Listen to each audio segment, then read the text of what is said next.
Cadence Design Systems, which is a semiconductor design company, reported quarterly financial results on October 28th, 2024. I'll review those financial figures and what investors need to know from the company's latest financial performance. And I'll update my buy recommendation for Cadence Design Systems stock. I'll let you know whether I think the stock is a buy, hold, or a sell after evaluating the company's financial performance, comparing it against its valuation, and looking ahead over the next 5 years, what investors can expect in terms of profit growth from this company, and putting that all together to come up with the conclusion. So let's get started. I want to thank the Motley Fool for sponsoring this video. Visit fool.com/parkev for the 10 best stocks to buy now.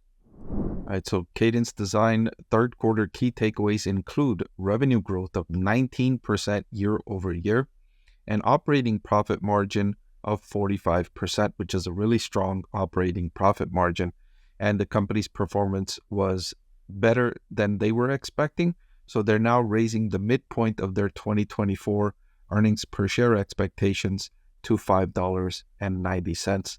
The management team made a point to highlight that its business in China performed better than expected, and it's now a larger percentage of its business, still in the low double-digit percentage of its overall business.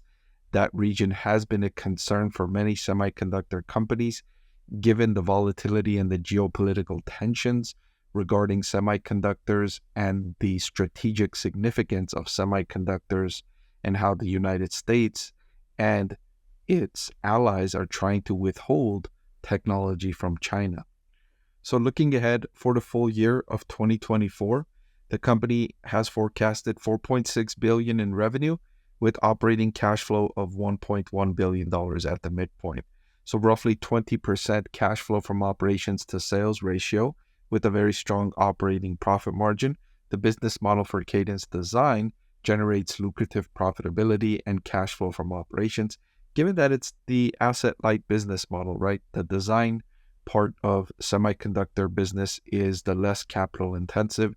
The manufacturing part of semiconductor business is the most capital intensive. So if we look back longer term at Cadence Design Systems and its revenue growth rate, you'll notice that over the recent years, the revenue growth has remained above double digits and was under pressure a little bit in 2018, 2019 with just 10% and 9% revenue growth. And then, of course, 2020 was a great year for semiconductors. Electronic sales were excellent, 15% growth in that year, and then 11% in 2021. Accelerating to 19% and 15% in 22 and 23, and the expectations for 13.5% growth in 2024.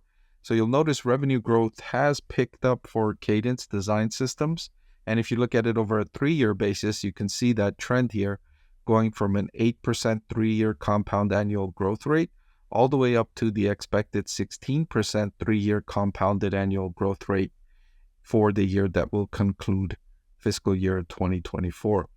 So the company's revenue accelerating, which is what you like to see, not just the rate of growth, but an increase in the rate of growth. That second derivative, when that's positive, that's a really, really strong indicator of the company's organic demand. Perhaps more impressively, as its revenue has increased, so has its profit margin. You can see the GAAP operating margin here going all the way back to 2018, growing from 19% all the way up to 31% in 2023. So just over 5 years, the company's operating profit margin increasing by more than 50%. That's really impressive. I don't get impressed with companies that just show me revenue growth, right? That's in itself, it's not that exciting because it's very easy to generate revenue growth if you're willing to sacrifice your profit margins. If you're willing to lower prices, offer incentives, do more advertising, etc., you can drive sales growth. But what's the point if you're going to increase sales,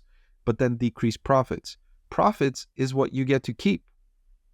Why sacrifice that most important part just to demonstrate sales growth? So I'm not really impressed with sales growth on its own.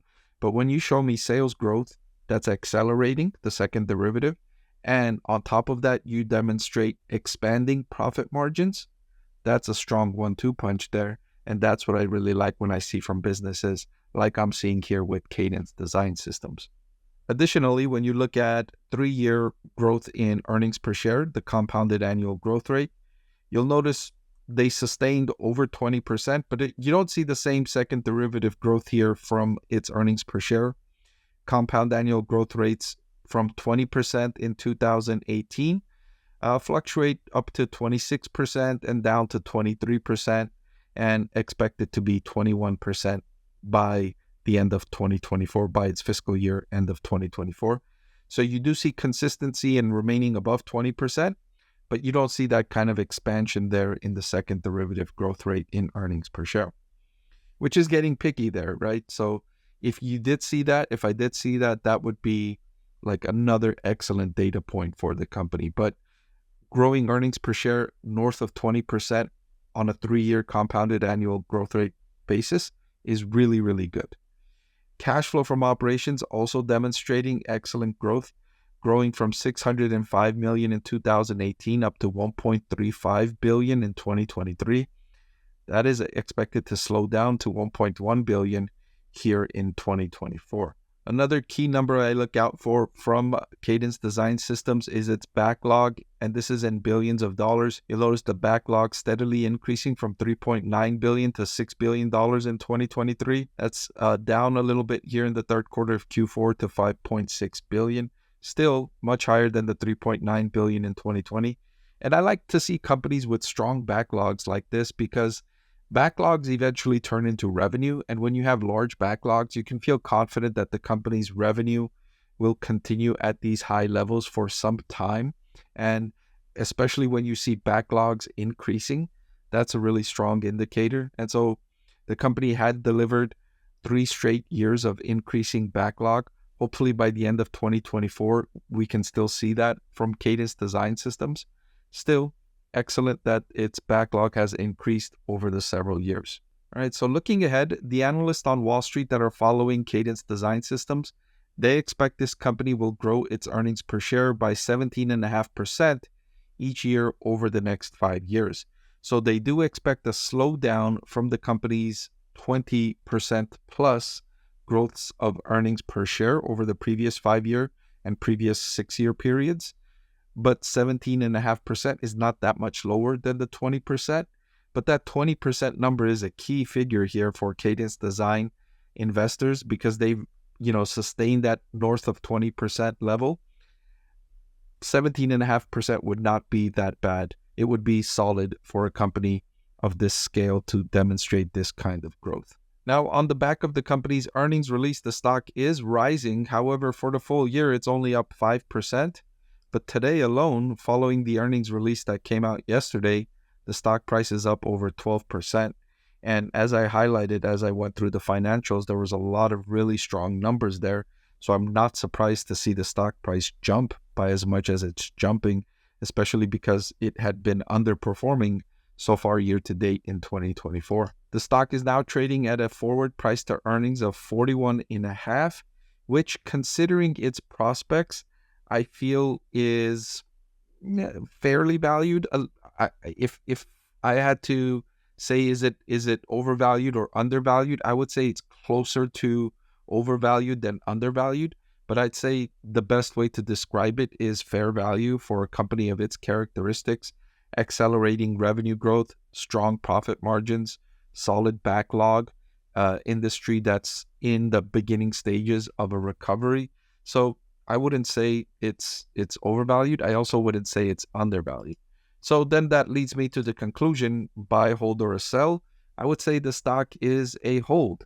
It's trading at a relatively fair value, given its prospects, given its metrics. So if investors are interested in this stock, I would say, maybe put it on your watch list and hope to get it on a dip here on one of these days when the market is down for other reasons other than anything specific to the company itself.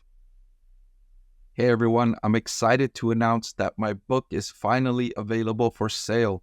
I've been working on it for more than a year now, so I'm really excited to finally share this with you now. It goes through my framework for evaluating stocks. Some of you often ask why I like this stock or why I like the other stock. And this framework provides you the things that I look at when I'm evaluating stocks. I've added the link in the description below.